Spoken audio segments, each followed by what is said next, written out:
Hai, Assalamualaikum warahmatullahi wabarakatuh. Perkenalkan kami dari kelompok 8. Saya Fauzi Rahmat Furu dan teman saya Agil Taufik Asifah. Oke, hari ini kita kelompok 8 akan berkunjung ke salah satu UMKM yang ada di Pekalongan. Ya. Mau tahu keseruannya gimana? Check it out. Ayo, ayo, ayo.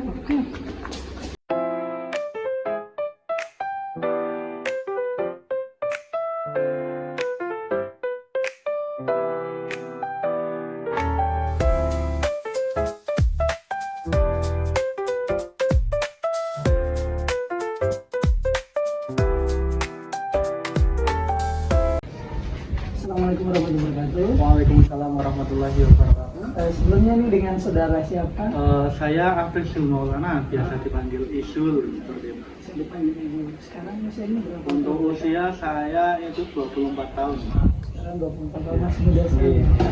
Oke, ini Kak Izul, kita sedikit bincang-bincang terkait dengan usaha yang sedang dikelola sama Kak Izul. Mungkin kita ingin tahu nama usahanya itu apa, dan juga sedikit diceritakan terkait dengan awal mula usaha ini terbentuk.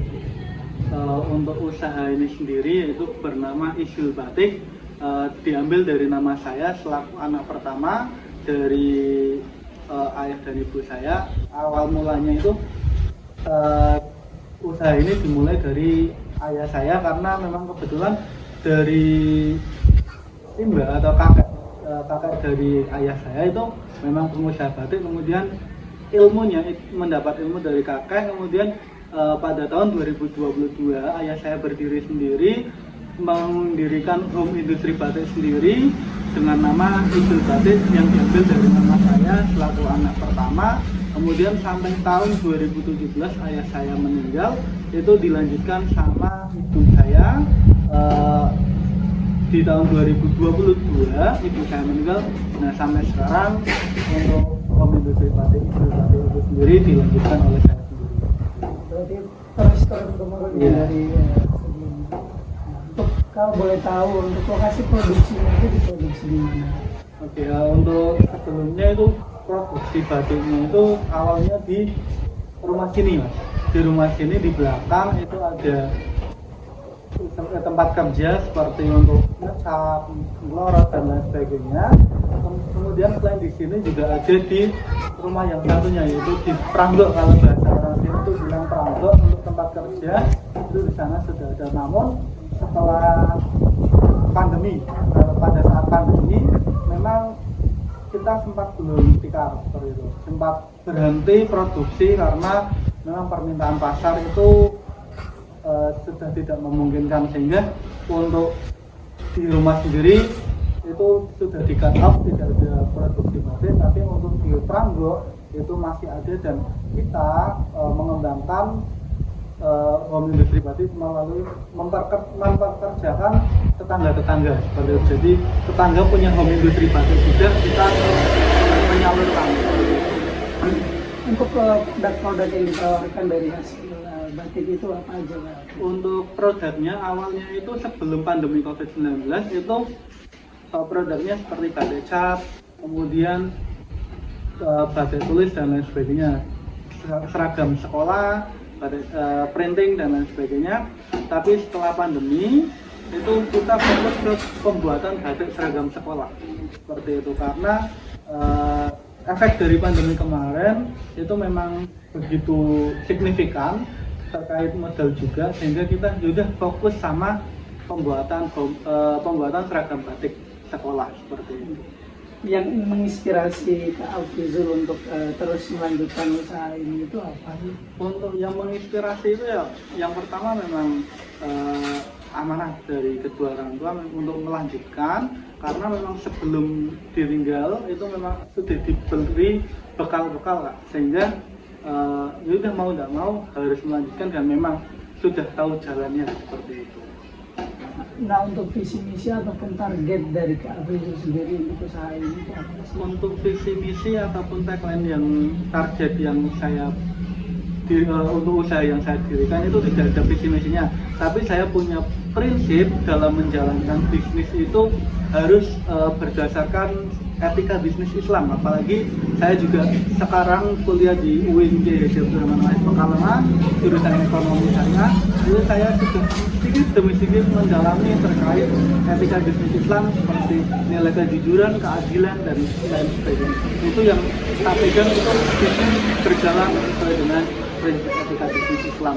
Kalau untuk target di tahun baru ini, Untuk target di tahun ini saya targetkan agar yang sebelumnya itu saya masih hanya memberikan seperti sanggan atau pesanan, melempar pesanan ke tetangga. Targetnya saya agar bisa mengoperasionalkan sendiri, produksi sendiri. biar bisa dikelola Ya, sendiri. Kira-kira selama menjalankan usaha ini kendala yang dihadapi sama Kak Abrizul apa? Ya, kendala pertama yaitu terkait modal, Pak.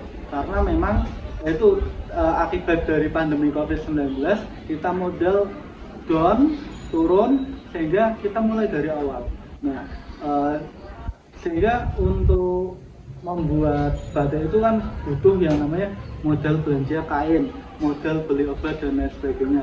Itu yang terkendala di situ. Cuman untuk kita menggunakan strategi sistem DP, sistem bayar di muka separuh. Untuk apa? Untuk membeli kain atau membeli belanja kain atau untuk belanja obat seperti itu. Sehingga untuk keuntungan kita ambil di akhir seperti itu, untuk mengantisipasinya seperti itu.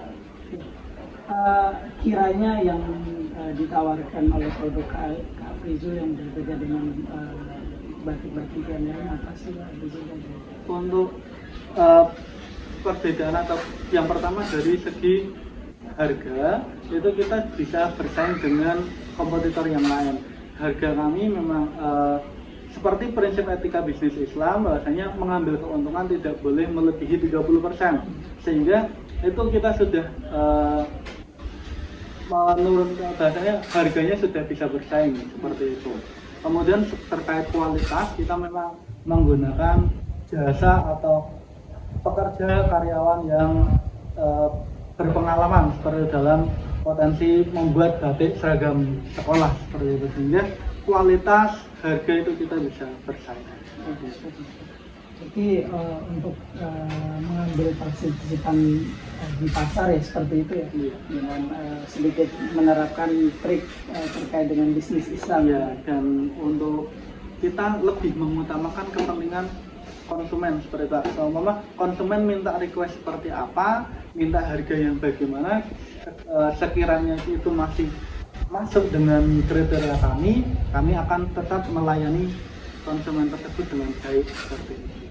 Kira-kira untuk 5 atau 10 tahun ke depan apa yang akan dilakukan Kak Abrizul untuk usahanya, ataupun apa yang sekiranya ada inovasi terbaru yang untuk 5 sampai 10 tahun ke depan, rencana saya yang pertama tetap untuk bisa mengoperasionalkan sendiri usahanya terkait seragam batik. Kemudian saya juga sebagai tenaga pendidikan di bidang kepramukaan itu saya mempunyai relasi untuk ke sekolah-sekolah, sehingga saya ingin mengembangkan bisnis saya itu bukan hanya di seragam batik sekolah saja, tapi mengembangkan di seragam olahraganya juga, kemudian mengembangkan di wearpacknya juga, dan seragam-seragam sekolah lainnya seperti kotak-kotak, baju kotak-kotak. Kalau di Pekalongan kan sudah ada seragam kotak-kotak, itu kan sudah bisa saya baca untuk 5 sampai 10 tahun ke depan itu bisa saya kembangkan seperti itu.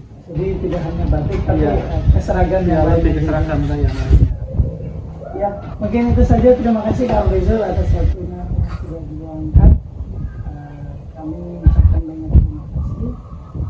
Semoga usahanya sukses terus. Terima kasih. Iya,